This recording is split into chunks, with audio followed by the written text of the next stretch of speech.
Not gonna lie, you guys, I am struggling. It is the middle of July, the dog days of the NFL. There's literally nothing to talk about. If I have to analyze the Browns quarterback room one more time, I'm gonna puke, just like Mason Graham. Guys, we have a very big episode today. A fun special guest is coming on, but first, the ESPYs are this week. They're actually tonight, and Shane Gillis is hosting. I don't know if you guys heard, he is a big Eagles fan. How much help does Jalen Hurts need? From Wondery, I'm Agar, and this is the Offensive Line.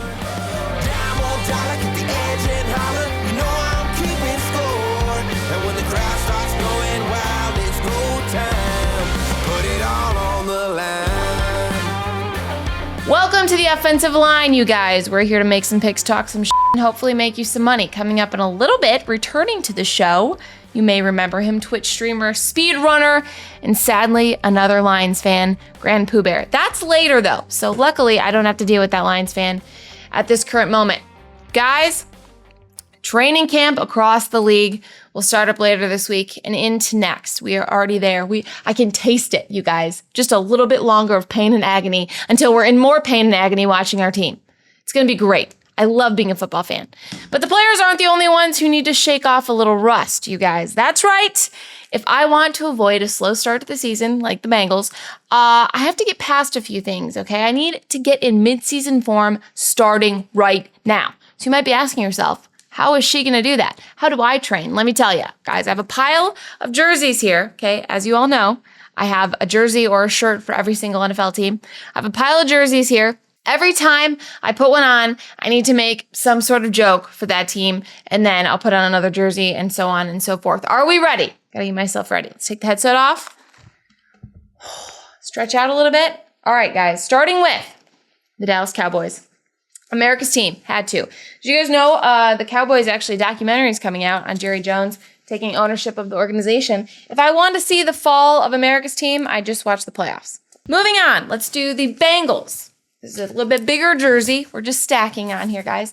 Now, this is really weird that I'm bringing out the Bengals jersey so early. Usually, they don't show up till later. All right, next, let's do the Packers. Let's do a little Jordan Love. Now, this is an Aaron Jones jersey. Guys, I have quite a few Packers jerseys. I'm looking to get another one this year. And I think there's some really cool ones coming out. But if I need a wide receiver, I don't have any of our wide receivers, our current wide receivers. And if those come out, those are going to be great. I'm sure they will drop soon. Let's do a division rival. Let's do the Bears. This hurts to even touch my skin, okay? So we're just going to put it on extremely quick and painfully. This is ridiculous. That just hurts to put over the Packers jersey. You know what? I'm just going to cover it up as quickly as I can, okay? We're going to use this one because this will provide better coverage than Tyreek Stevenson. As for the Commanders, I have nothing to say, okay? Jaden Daniels. Oh my God. My range of movement is being very limited right now. I'm feeling claustrophobic. Let's do an easy one. Let's do the Browns quarterback room. That's all I have to say. You've seen it, unfortunately. We had to talk about it. Okay, lastly, the Chargers. This is the most jerseys I've ever put on in my life. Ironically, you would never see a Chargers fan have on this many layers. One, because it's hot there, and two, because they never play football in January. That's it, you guys. I feel very prepared. Do I not look like a linebacker now? Can't even get it over my... This is what you guys deal with every single day. All right, training camp's here, you guys. I gotta take this off. I gotta shed a few layers. All right, guys, I'm back. A few less jerseys on. That was good. That was good practice. I feel prepared now to roast all of you guys. Cannot wait for the season to start. But first, guys, next up in my off-season training camp, it's time to work on my takes. We all know that the jokes are there, but the takes might need some work. You know those tweets where years later someone goes back and finds a tweet of them calling this specific eerily perfect situation that happened years later, could be months later. You've seen it all. I think there's actually a Twitter account for it. It's the opposite of freezing cold takes. It's, I think it's just freezing hot takes. Anyway, I've clearly never been on it, but there's a day for everything, okay? And today is the day that I have a freezing hot take. That's what it is, freezing hot takes. Well, you miss 100% of the shots you don't take, guys. So it's time for me to throw with some weirdly specific takes for this NFL season on the dartboard and see what sticks. I'm feeling very confident. All right, and remember, this is as specific as I can possibly be in order for it to be correct. And I do see some of these things actually happening. Week 3, let's start there. Steelers lose to the Patriots. It could happen, guys. This is the year of Drake May. Aaron not only is upset, clearly, he calls out Arthur Smith for his play calling, even though Aaron had himself one heck of an outing, threw 2 picks, looked terrible, rhythm was off, timing was off, but he's very passive-aggressive about it in his post-game speech, his post-game interview. And then it starts a dialogue on Twitter about how he's miserable in Pittsburgh and he's going to get out of there and they're going to have the first losing season and Mike Tomlin gets fired. Everybody, mass pandemonium on Twitter. That's what's going to happen week 3. Week 3, mark it down right here, guys. Freezing hot takes. Week 1, this is kind of an easier one. It's pretty specific, though. The Eagles open up the season. Okay, not just in the red zone of their opening drive. Play 1. I'm talking, we just sat down on the couch. It's first down. They're going to run a tush push. Sirianni's pissed. I could totally see it happening. All right, next let's do the Dolphins. The Dolphins have an absolute breakout game week 1. Jalen Waddle goes for 200 yards, 2 touchdowns. Also, Mike McDaniel puts on a different kind of pair of pants, one that actually goes down to his ankle. We look at this Dolphins team and think, oh, they're back. This is a totally new revamped Dolphins team. Another discourse on Twitter about how insane Miami is. Tyreek is going to be happy. No, it's all fake. It's all fraud, but it's going to happen week 1. Dolphins fans, we can look forward to that. Not the rest of the season, though.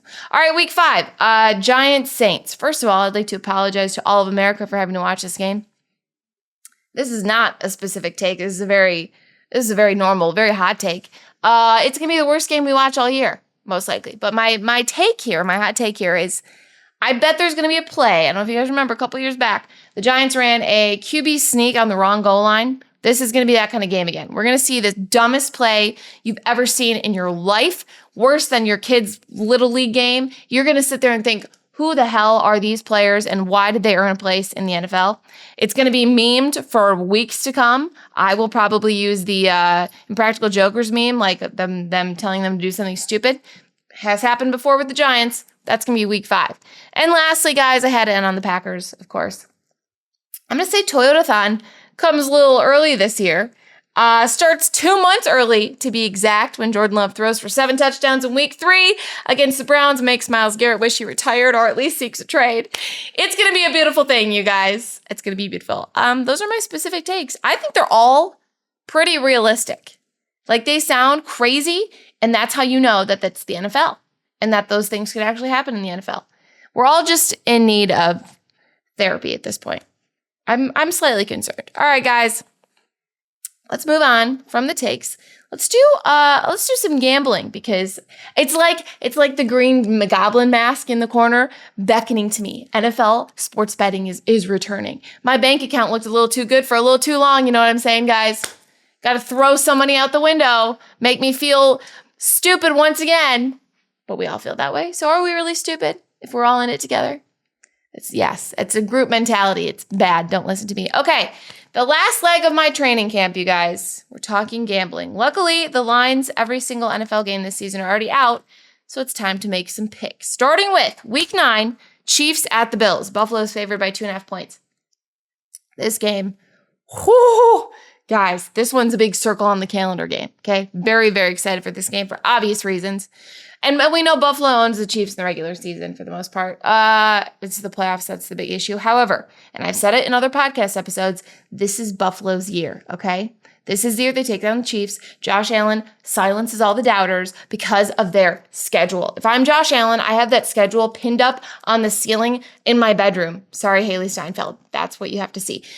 Because the schedule is amazing for him. It's fully in. It's helping Buffalo. The entire first of all, the first 4 games, 4 of the first 5 games, wow, are at home. Huge plus for them. Let me just list off the schedule. You got Ravens, week 1. Obviously, that's a tough one. But then you have the Jets, Dolphins, Saints, Patriots, Falcons, a bye, and then Bryce Young and the Panthers, and then you play the Chiefs. This year, they should be the number 1 seed. I'm telling you, it's Buffalo's year. Schedule's in their favor. The Chiefs might have an off year, I'm hoping. I think this is the year Josh Allen is able to put that to rest. Put the schedule up there, Josh Allen. Put it next to your Michael B. Jordan poster that's on Haley's side of the wall. All right, next up, guys, Week 11, Lions at Eagles. This one's another grind it out kind of game. I'm so excited for this. My brother, maybe not so much. Philly's favored by 3.5 points. I think health plays a big part in this. Obviously, we saw last year with Detroit. It's week 11. I think I'm leaning toward Philly on this one. Sirianni's mad. We're going to talk about that later, you guys, with Jalen Hurts and the whole quarterback ranking thing. Takes a village, apparently, to help Jalen Hurts win a Super Bowl. I'm going to lean with Philly. I'm going to go Philly on that one. Week 6, Bears at Commanders. Whew, another. I had Ryan Harris on my podcast a couple weeks ago. We were talking about must-watch games. This is my must-watch game. Obvious revenge game from the Hail Mary. I'm so excited for this game. Washington's favored by 4.5 points. It's in Washington. Give me the Commanders. Are you kidding me? This should not even be that close. This should be 7.5 point spread, in my opinion. Commanders are going to dominate the Bears. I don't care about the whole Ben Johnson, Caleb Williams. First of all, Caleb Williams runs backwards more than he does forward. It's going to take at least a year to teach him there's another half of the field to focus on.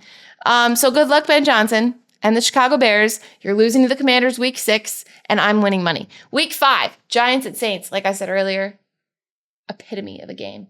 This is like one of those international games that starts a war. It's terrible. New Orleans is a 1.5 point home underdog. I don't even know who's going to be quarterback at this point. Week 5. They could have cycled through on both sides of the ball, on both teams. They could have cycled through their quarterbacks once through already. Tyler Shuck, Spencer Rattler, Russell Wilson, Jameis, Jackson Dart. It's any of those names. Throw one out there. That's probably who you'll see. Worst quarterback game of all time. I guess I'll take the Giants just because there's more vet mentality in that quarterback room. They might have a better roster. Sorry, Saints. I don't know. That's going to be a rough one. All right, week 17. So, yes, taking the Giants. Week 17. Ravens at Packers. Green Bay's 1.5 point home underdog. This is going to be an insane game, you guys. I'm concerned about our pass rush extensively. Same with the second. There's a lot of concerns. I have a lot of concerns. I think for the safety, week 17, maybe the Ravens will have, I'd never hope for an injury, but maybe they'll be a little banged up. Maybe they'll be resting some guys. I'm going to go Green Bay. Why not? You know what? It's my podcast. I can be irrational if I want to be because I usually am. So I'm going to go Green Bay at home against the Baltimore Ravens. Take that, Lamar Jackson. Go look at your quarterback rankings in. Okay, guys, stay tuned because coming up, we have Grandpoobear coming back on the show to talk some shit about my Packers because he's a Lions fan. That's what they all do. Stay right here on the offensive line. All right, guys, welcome back to the show. Grandpoobear himself. Usually, I don't have Lions fans back on the show other than my brother, but, we made an exception for you, Pooh. I understand, we're kind of good people, and honestly, we're becoming more and more relevant every year. So really it's pretty exciting for us too. as I'm reminded constantly on Twitter now. I feel like the majority of my followers are Lions fans. Okay, real quick before we get into things, because there are some things we have to talk about that we did talk about before last time you came on. Mm-hmm. What do you have? We talked a little bit off air. You have something coming up really cool to tell the people about. So why don't you key them in on what that's about? Yeah, September 12th through the 14th, I'm doing an event called KAIZO COLOSSEUM on twitch.tv/Grandpoobear. It is a wonderful charity event where a bunch of nerds get together. They have a big sleepover, just like you did for GoldenEye back in the day. Literally, I put 30 guys and girls in a house. We have a giant slumber party for 3 days, raise money for charity, play video games, do 3-point contests, pick a ball. We do all sorts of stuff. And yeah, it's all for the charity for Wings for Life, which is a charity that raises money to help end spinal cord injury, like paralysis from spinal cord injury and the effects from spinal cord injury. If you're sick, there is a fix for it. You just need the right medicine. The same thing happens for spinal cord injury. We just need to find the right medicine. So that's what we're trying to do. That really is cool. So cool. That's awesome. I absolutely love that. We talked a little bit about that last time too. It was very cool. Very cool message and cool event. Yeah, it is absolutely. My passion. You can tell too when people are actually passionate about stuff like that. Okay, well, something else you're quite passionate about is the Colorado team. Oh, Oh, And yes. I didn't know we were going to talk Buffs right here. This is even better for me. I love this. Well, we don't meet many Colorado fans, so you know. No.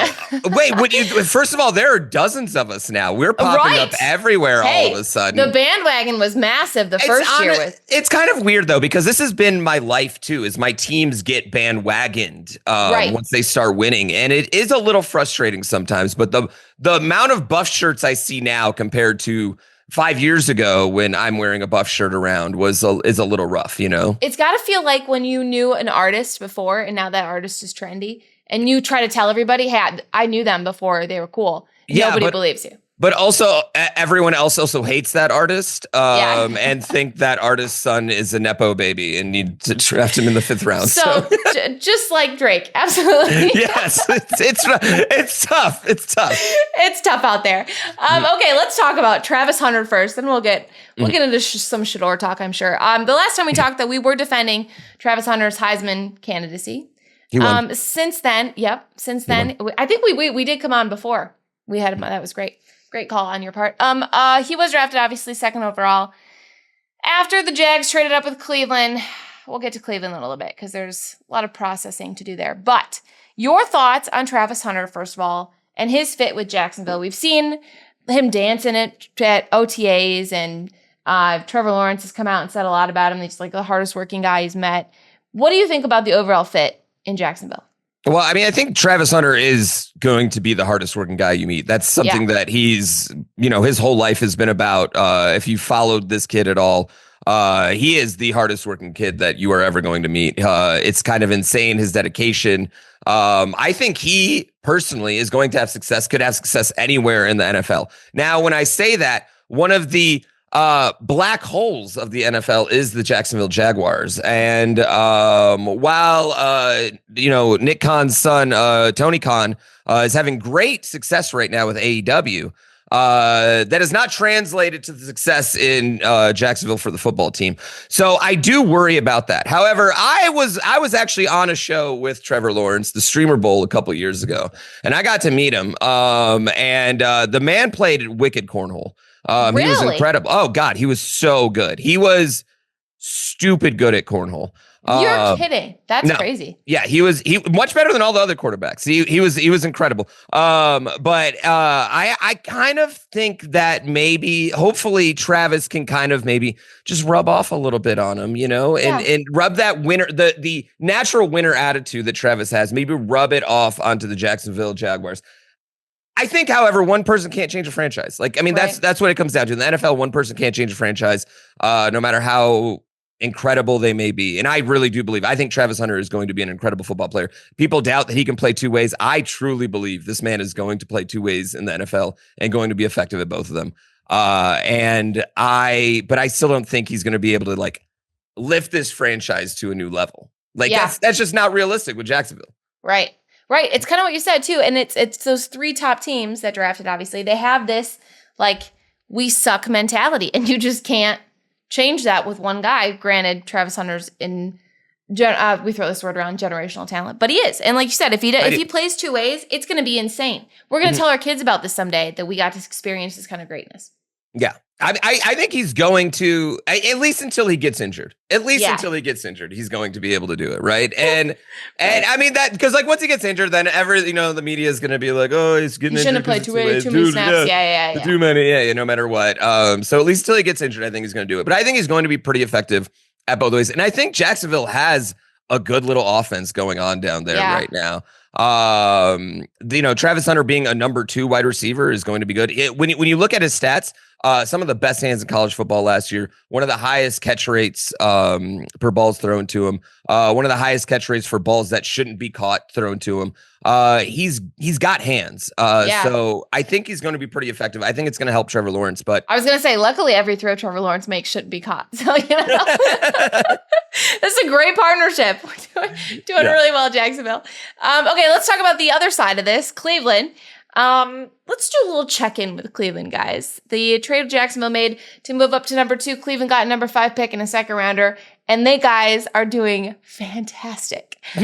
Mason Graham is puking in OTAs. And Quinshon Judkins, we're just going to stay away from that. There's some legal issues going on there. He's not signed yet, technically. True. Along with 30 other second rounders. So he's not tied to Cleveland yet, technically. Yeah, it's going great in Ohio, you guys. What, in your opinion, was this trade worth it? It's early. Cleveland, I'll give you that. There's a lot of chaos going on. But was this trade worth it for them right now, as it stands? No, I mean, I think with Cleveland, you need that superstar, right? And not only that, you need the superstar that's kind of like a squeaky clean guy. Yeah. After, another unmentionable. After not having that, maybe. After not having that, and I also think you want that guy. I mean, you guys, they're building a $2 jillion stadium now. With public funds, funding this, they really got to sell this team to the city. They're building out in the burbs too, it's. Yeah. If I'm a Cleveland Browns fan, first of all, I just it's hard because you have to live in Ohio in general. Right. You're already down. No, there's no Cleveland Browns fans from any other state. They're from Ohio, right?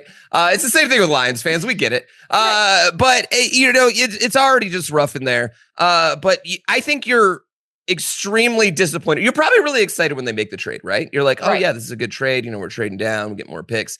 And then you use 2 picks on quarterbacks. Your second round picks getting in trouble. Not good trouble. Not good trouble. I feel like this is I feel like all this is very Cleveland-like. Yes. And you're very right because they, scouring social media when this trade happened, Browns fans were trying to convince themselves this was the best thing ever. That they won the trade, that they had a plan, this was all going to work out. They didn't need Travis on it. Okay, guys, how are we doing now? That's what I want to know. And speaking of the quarterback room, I want to get your opinion on your guy, Shedeur, and who, by the way, is not even on the depth chart. The depth chart on ESPN doesn't even go far enough to list everybody in that quarterback room. It's quite hilarious. So I'm pretty sure Shedeur is the one that's off of it. So we've got, obviously, Flacco, Shedeur, Pickett, Dylan Gabriel, as you mentioned, and Deshaun. It's like Voldemort. It's like the name that should not be spoken. Yeah. And who gets? This is such a typical question, but in your opinion, who gets the starting role coming out the gate? I think Kenny Pickett. I mean, I think Kenny Pickett is the guy that you look to start. Not for this Flacco. Team. The vet. I mean, Flacco's there. He's a vet. I actually think Flacco's the one that's going to get cut. I think they're going to go Pickett, Gabriel, Shedeur. They can't. He was just there for the encouragement and the teaching aspect. Yeah, I mean, I think Flacco's just kind of there for the offseason. I think he's the one that ends up getting cut. I mean, what are you doing with Joe Flacco? This isn't a Super Bowl team. They're not making a run. This isn't a team that's just a quarterback away or anything. Yeah, right. What are you keeping him around for? I don't think that is the guy. I think they end up going with the 2 rookies backing up Kenny Pickett, which is going to be another wonderful time for Cleveland. And that'll be super fun. And as soon as Kenny Pickett has a bad game, they'll be like, throw in Gabriel. As soon as Gabriel has a bad game, they'll be like, throw in Shedeur, That's what Cleveland media is going to be like immediately. I mean, I think we will see 3 to 4 quarterbacks from Cleveland this year. Yeah. And I don't think that's a shock. And not even due to injury. I just think that's what we're going to see. Which is why I don't think they'll start with a rookie because of the fan base and how mad everybody is already. Imagine you bring a rookie out there. They get lit up. People are going to be insanely upset. I mean, they're going to be upset no matter what. This is a lose-lose situation. I think Kenny Pickett gives them the best chance to win. Yeah. I think Kenny Pickett is the best quarterback on that particular depth chart right now. He's thrown a touchdown in the Super Bowl. I mean, so is Flacco, but you know what I mean? He's not in his 20s, Right. I mean, Kenny Pickett he's going to benefit from sitting, a year behind Jalen Hurts, being in that Philadelphia system. I'm very positive he's a better quarterback than he was in Pittsburgh, right? Yeah. I do think that is possible. I mean, but I don't think Dylan Gabriel is going to be it. I love Shedeur, but clearly something's going on there. He's one of the most accurate quarterbacks in collegiate history to fall that far. I mean, there is something. So because you're the insider here with Colorado, should they have gotten Travis and Shedeur and then brought in Coach Prime? Maybe that would have solved the Shedeur question marks. And, you know what? Or would that have been worse? Is Coach Prime with the insider information, is Coach Prime even going to be able to coach this year right now? He was just in the hospital. Yeah. There's talk of him amputating his foot. Like, there's so many rumors flying around Boulder right now about his supposed health. He pops up, he's back in. So we have We have no idea what that. I don't think that's the thing. I don't think Coach Prime would ever work in the NFL at all. No. Yeah. I don't think anyone thinks Coach Prime's the X's and O's guy. Well, luckily his son won't be there very long, so he doesn't. I think Saturdays are for the boys. Listen, Shedeur is an accurate quarterback, and like being a accurate shooter, there is going to be space for Shedeur Sanders in the NFL because he is an accurate quarterback. Because he can throw. Maybe it's only 5-yard balls, but he can throw the 5-yard ball and the 40-yard ball. In between, we don't know. But that's what he did at Colorado, and he did it at a very high rate.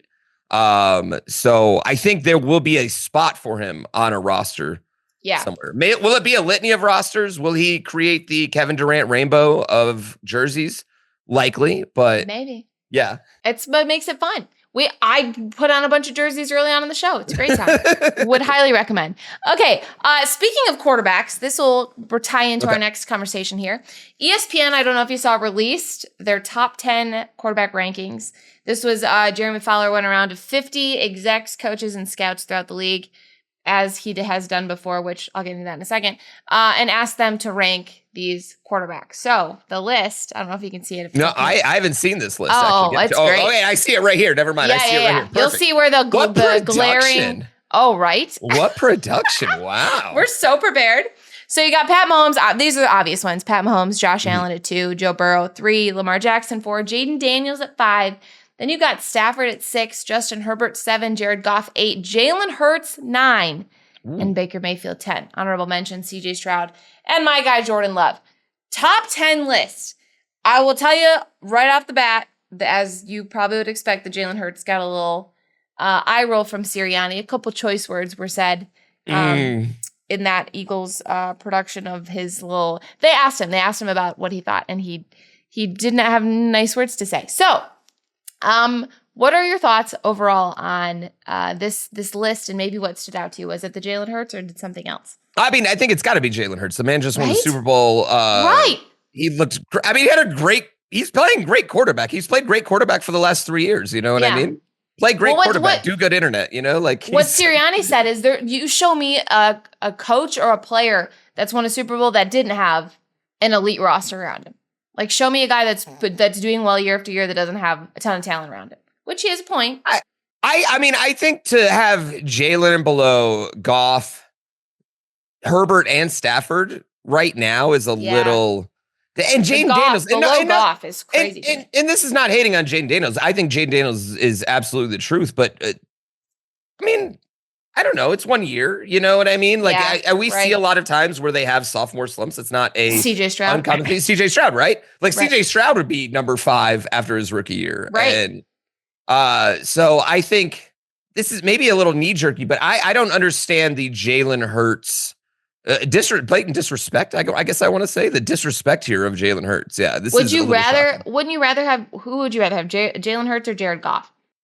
Is this airing in Detroit? I don't know if I'm allowed to say this. Yeah, I mean, I'd rather have Jalen Hurts right now. I mean, of course, I'd rather have Jalen Hurts. Jalen Hurts kind of I backed you in a corner on that one. Yeah, I mean, he does with more with his legs. I mean, when you talk about the turnover issues, Jared Goff has not had that. Jared Goff has also had these tough turnovers late in important games where Jalen Hurts kind of has had more playoff success too. I mean, I guess because he won a Super Bowl, Jared Goff lost a Super Bowl. But yeah, I mean, I guess that is fair. But even more recently, he's had more playoff success than Jared Goff has had with, I mean, you could argue just as talented a roster. Right. I'm trying to be as objective as I can here right now. Okay. Oh, yeah. No, I appreciate it. As soon as we move past this, I'm going to be like Jared Goff is the greatest quarterback that's ever existed. I was just going to say, we'll give you time to roast the Packers. I also think Joe Burrow over Lamar Jackson is a little egregious. Yeah. I feel like that's kind of crazy. I mean, Joe Burrow did outplay Patrick Mahomes the one time, but then he's missed the playoffs for 3 years, and Lamar doesn't. Lamar's not going to miss the playoffs. It's Lamar choking. If Lamar gets past it this year, he'll be. I want it to happen. It just takes one time, right? Just so we can drop the narrative and stop having this like, oh, where does he fall in the quarterback list? Just win a playoff game for the love of God. I will say the Jalen Hurts thing. So obviously he was a 2nd round pick. It was really good quarterback class. But they talked about this morning, I think it was on Get Up. He has progressed. His talent has progressed too. It's not just the the organization he went into and his team around him. He was at 52% completion, I believe, coming out of college. Now he's at 68%. His pocket accuracy is insanely better. So overall, he's performing better, which people seem to forget about because he's surrounded by A.J. Brown, Devontae Smith. Guys, it's a Super Bowl roster, but Jalen Hurts is a great quarterback.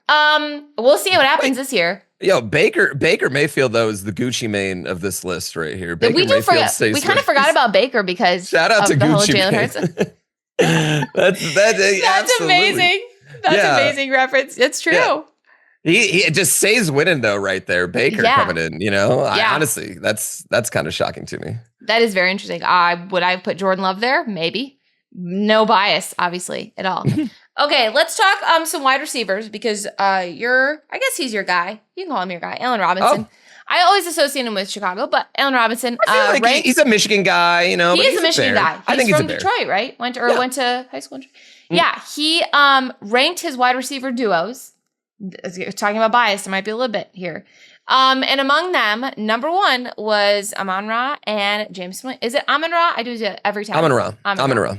Again, he was my teammate in Streamer Bowl, actually. So we are also, best friends. Yeah. His girlfriend can't count, but great guy. Okay, we'll get into that in a minute. I love that. That's my favorite story. He and J-Mo, that was his number one duo in the NFL. Mm-hmm. Rationale behind this. Would you rather have them or Jamar Chase and T. Higgins? We all know what the Bengals' opinions are on those two because they paid an astronomical amount of money. But in your opinion, no bias, who would you rather have as a wide receiver duo? I mean, no bias here. I mean, here's what I will defend Amon-Ra and J-Mo as the number one duo. They do different things. They're very different wide receivers, and they attack the ball in different ways. Whereas Jamar Chase and T. Higgins are more similar players, I would say. The way they play, a lot more catch and run, whereas J-Mo's a burner and Amon-Ra is a, 8-yard, 15-yard, 14-yard, and then he caught a 24-yard, He's one of those guys. So I think that if you are taking into account how they play off each other, sure, I would put Amon-Ra and J-Mo as the number one duo. But I think that's probably pretty ridiculous if Jamar Chase and T. Higgins are healthy. I mean, let's be real. That's a good point. It could be more situational or how they work together. It's like running it like backfields. To a running back duo is different in each backfield. So I get the thought process there. We'll stand with Detroit. Hey, listen, I'm getting into my Homer phase here. I know. I feel it coming out. It's slowly happening. Yeah. It's like the venom and coming out of you. Okay, let's talk about that. So Amon-Ra's girlfriend can't count in the quarter. Have you been watching quarterback, by the way? No, but I did watch this clip. I watched the Jared Goff moments only right now. I'm literally just for insider information on the lines. Amon-Ra's girlfriend was tasked with counting the wide receivers that went before him. First of all, the fact that this is his whole personality is hilarious. Great. It's good. It's good to have a little revenge personality. I'm not making fun of him. A little bit. But yeah, he had his girlfriend count. She counted 14. So that's his number. It was 16, you guys. Obviously, that's Jared Goff's number. So that worked out really well in her favor that she didn't pass the kindergarten education. But, a very interesting story. I haven't watched the whole show. I don't know if many people are watching this season just because it's guys we've seen before. And then Joe Burrow, which people, I don't know if they get enough of that already. I haven't seen a ton of discourse on this whole thing other than this part, and this stood out the most. What are your thoughts on this or opinion on this? I mean, A, this is hilarious. B, so funny. This is Amon-Ra's entire personality. He is a like the Michael Jordan documentary. He is they doubted me. We're gonna do it. Even when we were in Streamer Bowl as teammates, if someone on commentary or even doubted our team, you could see this fire light in his eyes. It went crazy. We had to go first on one challenge and we didn't really get the rules. He was mad about it the rest of the day. And this is for nothing. This is for no money at all. It was great. So that is him. That is his personality. I totally feel that. It's amazing. It's kind of incredible that his girlfriend just miscounted. Ended up working out great though, because Jared Goff looks great. 16. It worked out great. It's also just really funny. I don't know. I mean, it's a long draft. There's a lot of names, YR on there. Maybe some of them were listed as athletes before, We don't know. Like, could be not her fault. So that's the Detroit pride's coming out. I feel it already, and it's gross. Let me tell you. Okay, let's get into week 1. We kick off. So nervous about this. We kick off. So nervous, and I love that it's week 1, but I also hate it because my brother is every day he'll text me like a countdown of it, and I'm kind of freaking out. Okay, but as we all know, the Lions travel to Green Bay to take on the Packers week 1. Are you nervous? Pooh? Of course. Yes. I mean, if for no other reason, this Green Bay team's a year older, a lot healthier. Of course, I'm excited to have a full healthy defense, have Aiden Hutchinson back. But our offensive line is going to be a little bit weaker, with due to retirements and whatnot. Yeah. So that is going to be tough. But I think I'm just nervous for every one of these NFC North games this year. I don't think an insane I don't think you can be excited to play any team in our division right now. Yeah. I mean, who's weak? Right. The only thing I can think of is Minnesota, but then it came out. Who said? I can't remember what they won 14 games last year. And they said that Minnesota has the best roster in the NFL. That literally came out of an analyst's mouth. It's just scary. Justin Jefferson, Jordan Addison, scary wide receiver core. But JJ McCarthy is such a question mark. Caleb Williams, question mark with Ben Johnson. Like, I know Caleb Williams, and he's not great, but if they revamp him this whole offseason, I think it'll take longer than a year. But anyway, tough division. Okay. And the Lions have been on a roll. We'll talk about that because they've won 6 of the last 7. What was that? I don't remember that. But before that, guys, let's just go back in time a little bit. Detroit went 4-22 against Green Bay from 2000 to 2012. It's even worse if you go farther back. It's even worse if you go farther back than that. Yeah. Let's go as far back just to remember the good times. So I think this is maybe your time to rant. You've earned this right as a Detroit Lions fan because it's been rough for a while. And now this is a full-on rivalry. It's like this is a great reference to Michigan. Mm-hmm. Michigan State was an insane rivalry growing up. It's not as much now because of Michigan State's performance as of late, and Michigan sucked, guys, for a long time. But that's how I feel about this, but just the polar opposite of this. Like, this rivalry is so good and so insane, hence why it's probably a week 1 game. And last season, the injury, you guys had so many injuries. I don't think you had, you obviously didn't have Hutchinson, but I don't think you had any of your edge rushers. J-Mo missed week 9, and DJ Reader, I think, and Alex Anzalone was out for the other game. So the injuries, if you guys are healthy playing us, it's week 1. I'm a little worried. I just don't know how the new coaching staff is going to adapt to a week 1 game. That's what I'm worried. I'm worried in general for our new coaching staff. Yeah. I worry how much of our success was based on our coordinators, specifically Ben Johnson. Specifically him. That of course the worry. I'm very worried about playing the Bears this year. Very worried about playing the Bears because I don't think you take Ben Johnson's offense and throw it away. Right. So that's I don't think there's going to be a sweep. There's going to be no sweeps like there were last year. I don't think so either. Yeah. Because they'll figure it out. One side will figure out. There's so much emotion involved that we're all going 1-1 in this division. Every team's 1-1 against everybody in the division. All make the wild card. Yeah, that is very likely. Honestly, that could very much happen. Do we have a division winner? Do you have an idea of who you think will win this? I think you still have to go with the Lions. I think the Lions are still going into the season the best team in the division. They're the most proven team in the division.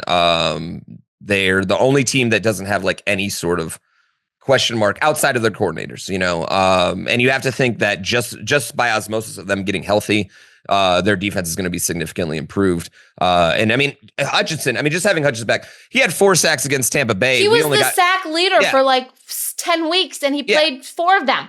We only got 2 sacks out of that position the rest of the year. So having him back alone is just going to be a huge improvement on our defense. So I like to think that the Lions are the favorite.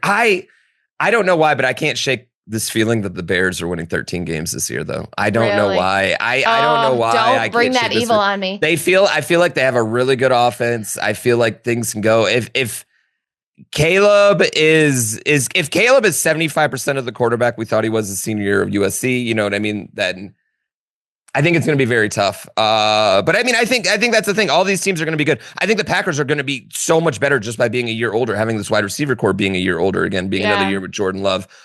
So I like to say that the Lions are the favorites, but for some reason, there's this part of my gut that thinks the Bears are going to win the division this year. And I don't know what it is. Imagine? I don't know what it is because that's like nothing in my head says that should happen. Oh, I would die. I'd move out of Chicago. I'm already looking at land in Michigan.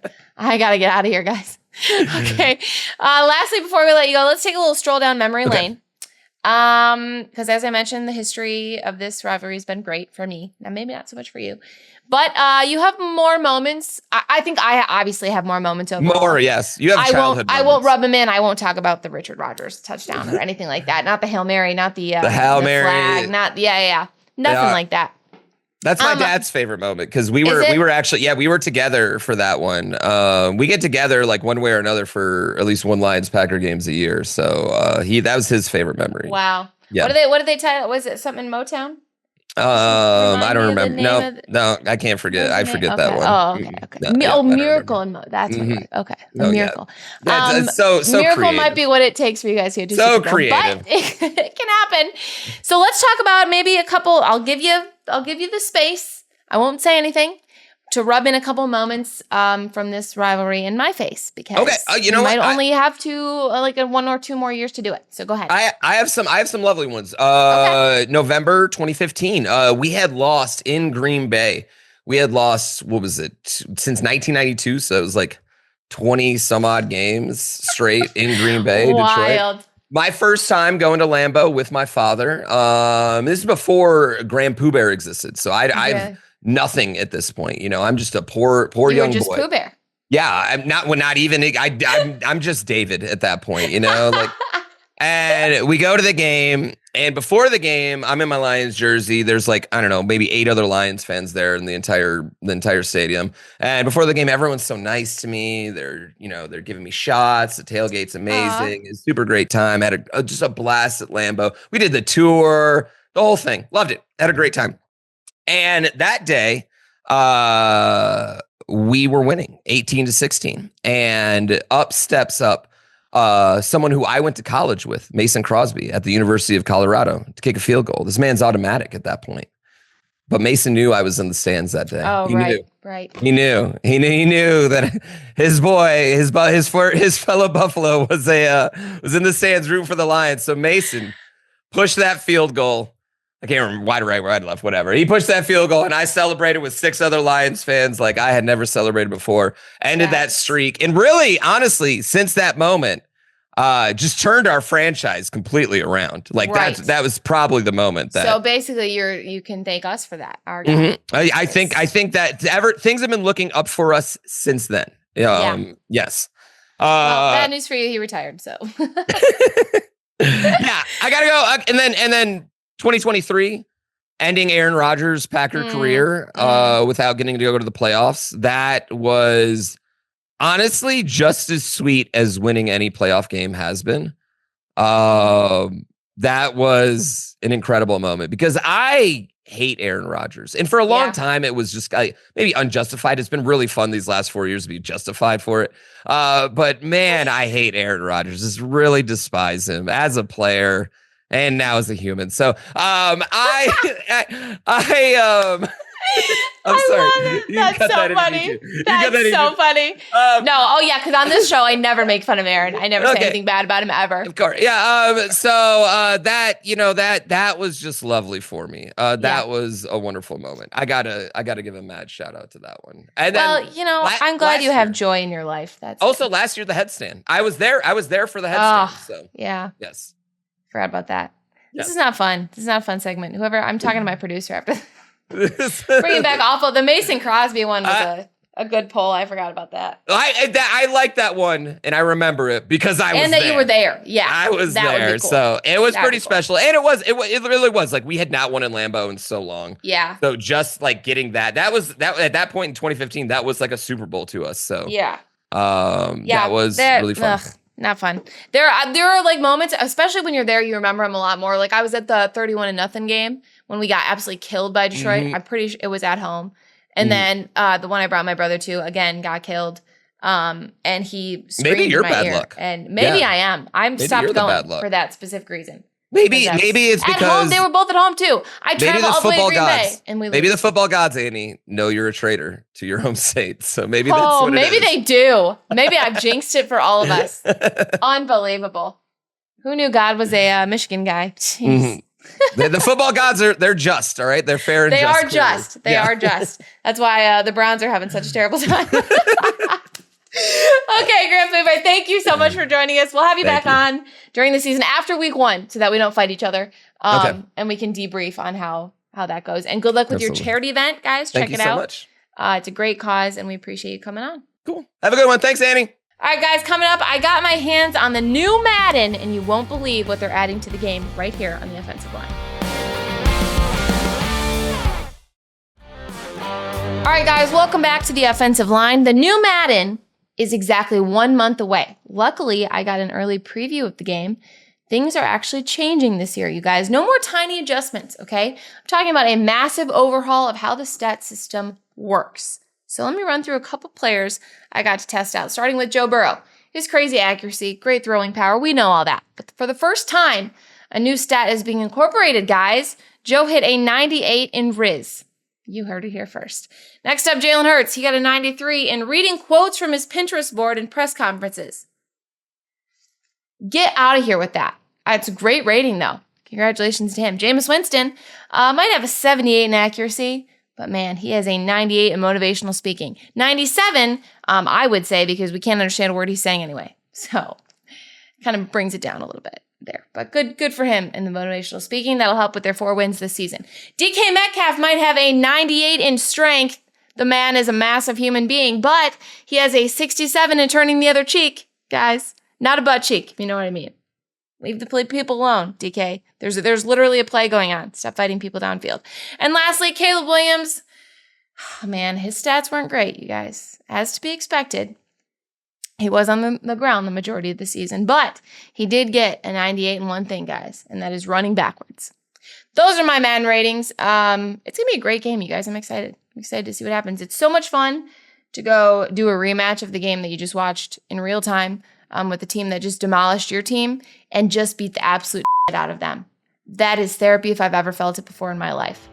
All right, coming up in my favorite part of the show, no offense, guys. Let's talk a little bit of what's happening this week, because there's not much. There is one thing, and that is the ESPYs. So no offense, but the ESPYs should not be on a Wednesday night. Saw this come across my TV the other day. A little ad with Shane Gillis for the ESPYs. I was like, oh, great. This Sunday. Can't wait. Gives me something to look forward to. It's tonight. It's Wednesday night. What? What award show should be on a Wednesday night? That is a night for the grocery store, maybe an occasional midweek date. I'm not looking to drink or watch a show. I don't want to watch the ESPYs on a Wednesday night. Save that for the occasional action game, okay? There's literally nothing going on a Wednesday. During the season, there's no NFL for a reason. There is no better perfect day for an award show than a Sunday. Not much going on. I'm pretty chill, you know? I'm trying to distract myself from the upcoming work week. I'd love to watch a stupid award show. Not that the ESPYs are stupid. Some of them can be. They drag on, let's be honest. So 8 o'clock on a Wednesday night now, I have to be locked in to watch the ESPYs. I love Shane Gillis. Now, I would love to see him on a Sunday night. Wednesday, not for me. I don't know what it is. This whole week feels off with the Home Run Derby, the All-Star Game, and now the ESPYs on Wednesday night. That is my no offense. No offense, but your timing sucks, you guys. Figure it out. And also call me, because I'd love to host them someday. So probably shouldn't alienate the entire ESPYs cast. You guys are great. I'm free on Wednesdays. Call me up next year. I'll be there with a joke or two. No, guys, I'm very excited. It should be a good show to have on a Wednesday. This is great.